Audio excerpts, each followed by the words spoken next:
o recenseamento de toda a terra. Este é o contexto em que nasce Jesus e no qual se detém o Evangelho.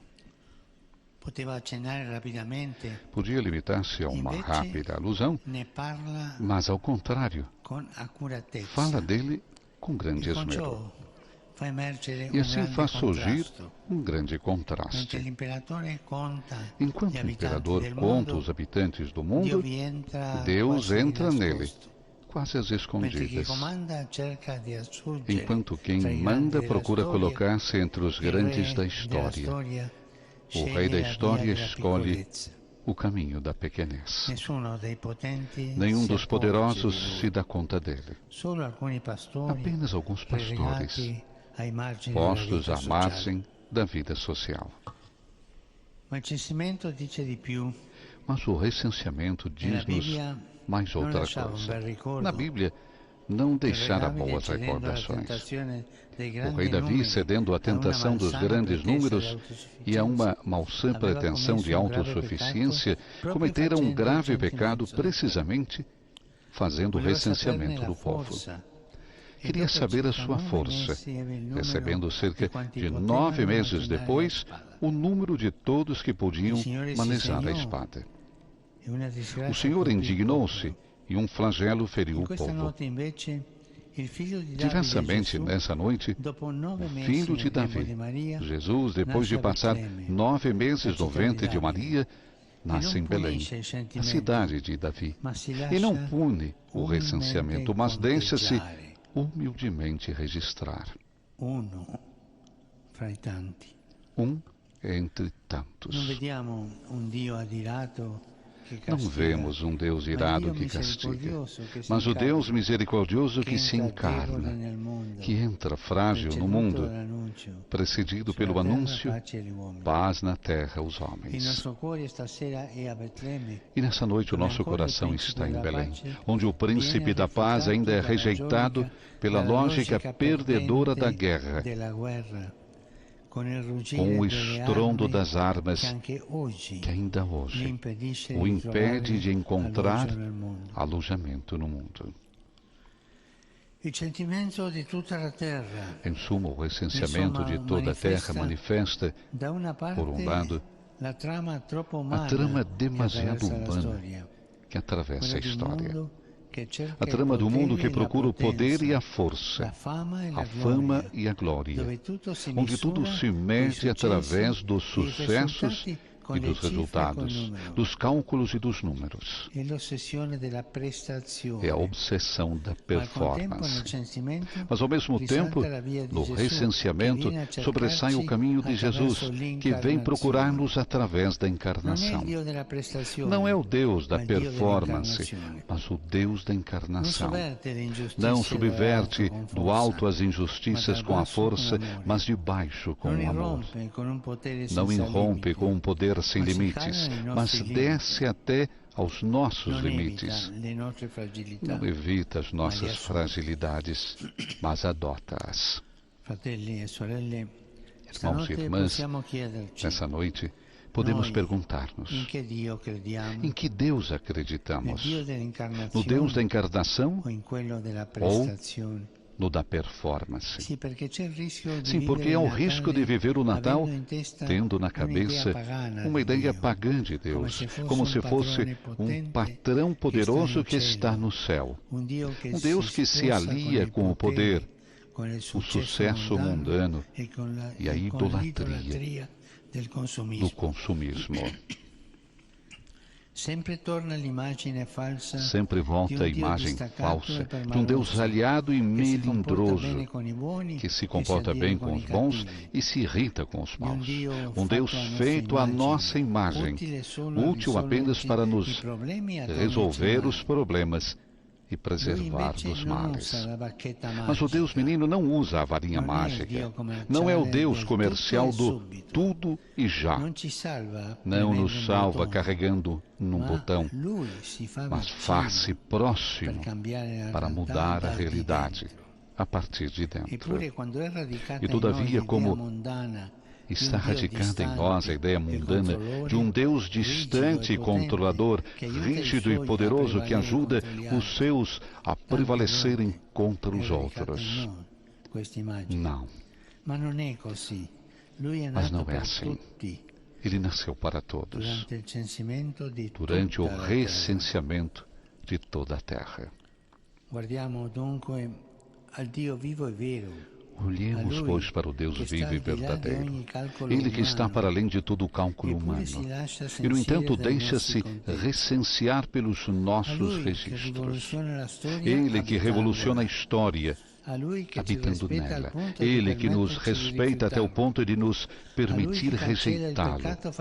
Ele que apaga o pecado assumindo a responsabilidade pelo mesmo, que não tira a dor, mas transforma, que não nos tira os problemas da vida, mas dá às nossas vidas uma esperança maior do que os problemas. Deseja tanto abraçar as nossas existências, que, sendo infinito, por nós se faz finito. Grande faz-se pequeno, sendo justo, habita as nossas injustiças.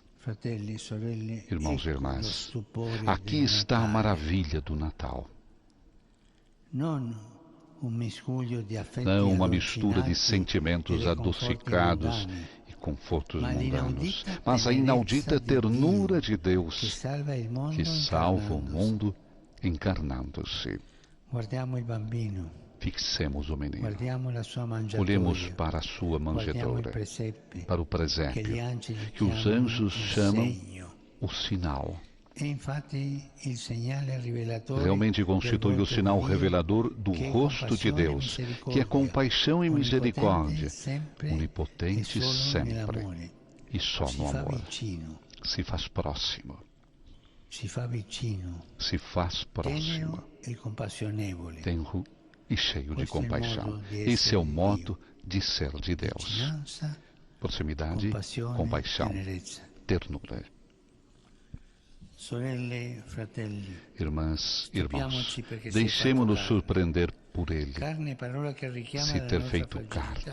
Carne, uma palavra que evoca a nossa fragilidade e que o Evangelho utiliza para nos dizer como Deus entrou profundamente na nossa condição humana. Por que motivo foi Ele tão longe? Porque lhe interessa tudo o que nos diz respeito, porque nos ama até o ponto de nos considerar mais precioso do que qualquer outra coisa. Irmão e irmã, para Deus, que mudou a história durante o recenseamento, tu não és um número, mas um rosto.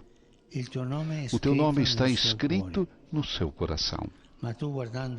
Entretanto, se olhares para o teu coração, para as tuas performances, que não sentes a altura, para o mundo que julga e não perdoa, poderás talvez viver mal este Natal, pensando que não caminhas justamente, provando um sentimento de inadequação e insatisfação pelas tuas fragilidades, quedas e problemas, pelos teus pecados. Mas hoje, por favor, deixa a iniciativa a Jesus, que te diz: por ti fiz-me carne, por ti fiz-me como tu.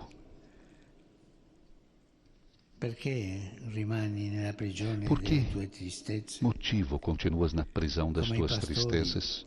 Como os pastores que deixaram os seus rebanhos, deixa o recinto das tuas melancolias e abraça a ternura do Deus menino. E faça sem máscaras, nem couraças. Confia-lhe as tuas canseiras, e Ele cuidará de ti. Ele que se fez carne, espera, não as tuas performances de sucesso, mas o teu coração aberto e confiado. E nele descobrirás quem és, um filho amado de Deus, uma filha amada de Deus. Agora podes acreditar nisso, porque nessa noite o Senhor nasceu para iluminar a tua vida, e os olhos dele cintilam de amor por ti. E nós temos dificuldade em acreditar nisso, que os olhos de Deus cintilam de amor por nós. Sim, Cristo não olha para os números, mas para os rostos. E contudo, quem é que olha para Ele, por entre as inúmeras coisas e as corridas loucas de um mundo sempre agitado e indiferente? Quem que olha? Em Belém, enquanto muitas pessoas preocupadas com o recenseamento iam e vinham, enchiam as hospedarias e pousadas, falando de tudo e de nada, houve alguns que estiveram junto de Jesus, Maria e José, os pastores e depois os magos. Aprendamos com eles. Ei-los com o olhar fixo em Jesus, com o coração voltado para Ele. Não falam, mas adoram. E nessa noite, irmãos e irmãs, é o tempo da adoração. Adorar.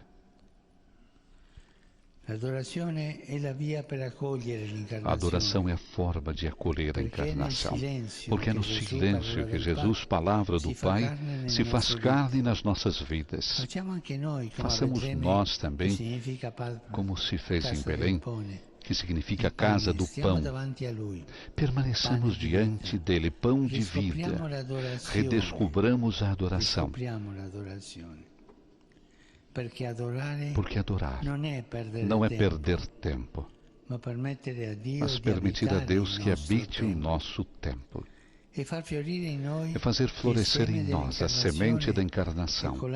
É colaborar na obra do Senhor, que, como fermento, muda o mundo. Adorar é interceder, reparar, consentir a Deus que endireite a história.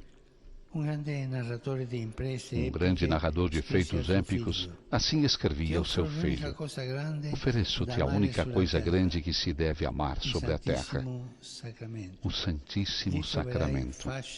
Lá encontrarás encanto, glória, honra, fidelidade e o verdadeiro caminho de todos os teus amores na terra. Irmãos e irmãs, nessa noite, o amor muda a história. Fazei, Senhor, que acreditemos no poder do vosso amor, tão diverso do poder do mundo. Senhor, fazei que, à semelhança de Maria, José, os pastores e os magos, os pastores, nos estreitemos ao vosso redor para vos adorar. Feitos por vós mais semelhantes a vós, poderemos testemunhar ao mundo a beleza do vosso rosto.